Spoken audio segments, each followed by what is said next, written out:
Hello students, मैं हूं अनुभव और आप देख रहे हैं अनुभव ट्यूटोरियल्स। पिछले वीडियो में हमने स्टार्ट किया था बायोलॉजी का chapter number 1 the living world. हमारा नेक्स्ट टॉपिक है diversity in the living world. Nomenclature में हम लिविंग ऑर्गेनिजम्स को की नेमिंग करते हैं ताकि वो पूरे वर्ल्ड में सिर्फ एक ही नाम से जाने जाएं। इसके लिए सबसे इम्पोर्टेंट होता है कि वो लिविंग ऑर्गेनिज्म करेक्टली डिस्क्राइब किए जाएं। उनको करेक्टली डिस्क्राइब करने के प्रोसेस को आइडेंटिफिकेशन कहते हैं। ICBN का फुल फॉर्म होता है international code for botanical nomenclature और ICZN का फुल फॉर्म होता है international code of zoological nomenclature. आगे है बाइनोमियल नॉमेनक्लेचर। बाइनोमियल नॉमेनक्लेचर को कैरोलस लिनियस ने दिया था। इसमें हम दो कंपोनेंट्स का यूज करते हैं, that is genus and specific epithet, किसी भी ऑर्गेनिज्म को बायोलॉजिकल नेम देने के लिए। Biological names are generally in Latin and written in italics. The first word of biological name is genus and the second word is specific epithet. When biological name are handwritten, then they are underlined separately और जब वो print होते हैं तो वो italics में print होते हैं। ऐसा इसलिए किया जाता है ताकि उनके लैटिन ओरिजिन को दिखाया जा सके। Genus starts with capital letter. Genus का पहला अल्फ़ाबेट कैपिटल लेटर में होता है और बाकी स्मॉल में होता है। अगर यहाँ पर स्टार्स ना लिखा हो तो फिर इसका मीनिंग पूरा चेंज हो जाता है। तो यहाँ पे मतलब हो जाएगा जीनस विद कैपिटल लेटर। यहाँ पे हो जाएगा कि पूरा जीनस का पूरा नेम ही कैपिटल से लिखा जाएगा, तो वहाँ पे गलत हो जाएगा। यहाँ पे starts with capital letter and specific epithet starts with small letter. Mango का साइंटिफिक नेम होता है मैंगीफेरा इंडिका लिन। यहाँ पर लिन इसलिए लिखा है क्योंकि कैरोलस लिनियस ने ही इस नेम को डिस्क्राइब किया था। आगे है क्लासिफिकेशन। ऑर्गेनिजम्स को हम लोग उन्हें कन्वीनियंट कैटेगरीज में क्लासीफाई कर सकते हैं on the basis of their characteristics. Taxonomy based on characteristic और all living organisms can be classified into different taxa. अपने कैरेक्टरिस्टिक्स के बेसिस पे जितने भी लिविंग ऑर्गेनिजम्स हैं उनको डिफरेंट टैक्साज में क्लासीफाई किया जा सकता है।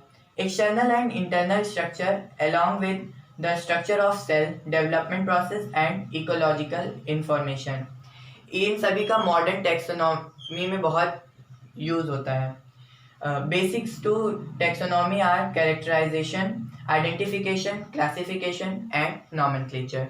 Systematix. Systema means systematic arrangement. Systema Naturae book को लिनियस ने लिखा था और systematic includes identification, nomenclature and classification. It takes into account evolutionary relationship between organisms. इसमें organisms के बीच का evolutionary relationship भी बताया जाता है। हमारा अगला टॉपिक है taxonomic categories. क्लासिफिकेशन एक सिंगल स्टेप प्रोसेस नहीं होता है, इसमें कई सारे स्टेप्स इन्वॉल्व होते हैं। Each step is called rank और कैटेगरी। कैटेगरी एक पार्ट होता है टैक्सोनॉमिक अरेंजमेंट का। ये ओवरऑल टैक्सोनॉमिक अरेंजमेंट का एक पार्ट होता है और ये टैक्सोनॉमिक कैटेगरी भी कहते हैं इसे। Each category is the unit of classification. Kingdom, phylum और division, class, order, family, genus and species are units of classification. Species is the basic unit of classification. Species are less general and more specific. Solanum tuberosum potato, Solanum nigrum मकोए, Solanum melongena brinjal, Panthera leo lion, Panthera pardus leopard, Panthera tigris tiger. Genus. Genus is the group of related species which have more common characteristics as compared to the species of other genera. Genera एक group of species होता है जिसमें species एक दूसरे से related होती हैं और इनके पास ज़्यादा कॉमन कैरेक्टर्स होते हैं as compare to species of other genera. Genus Felis includes cats. Family. Family is the group of related genera with less number of similarities as compared to genus and species.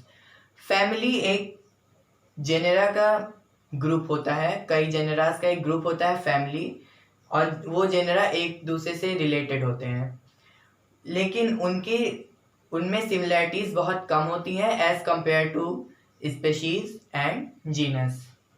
Family is characterized on the basis of both vegetative and reproductive features. Solanum, Petunia, Datura are genus which are included in the Solanaceae family. Order is the next level of classification. Convolvulaceae, Solanaceae are family included in Polymonials order. Felidae and Canidae are family included in Carnivora order. Class is the next level of classification. Monkey, gorilla, gibbon are included in the Primata order. Order Primata and order Carnivora are included in Mammalia class. Phylum or division. It is the next level of classification.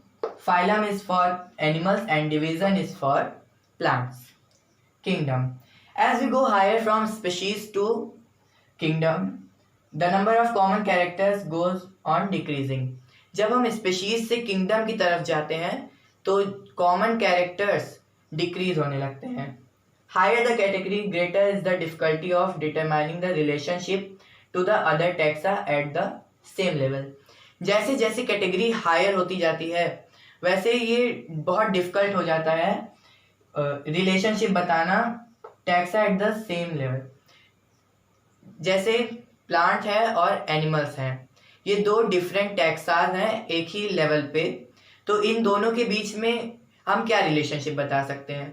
कुछ नहीं बता सकते, ये बहुत different है एक दूसरे से, तो ये बहुत डिफिकल्ट हो जाता है रिलेशनशिप बताना. Hence problem of classification becomes more complex. अगर केवल किंगडम होता, 5 किंगडम्स है हमारे पास, अगर केवल किंगडम होता तो बहुत ही कॉम्प्लेक्स हो जाता क्लासिफाई करना ऑर्गेनिजम्स को. हमारे पास species, genus, family, order and class, phylum and kingdom, इन सब में कैटेगराइज करने में ये बहुत ईजियर हो जाता है ऑर्गेनिजम्स की स्टडी करना. नेक्स्ट वीडियो में हम टैक्सोनॉमिकल एड्स के बारे में पढ़ेंगे. Thank you for watching this video.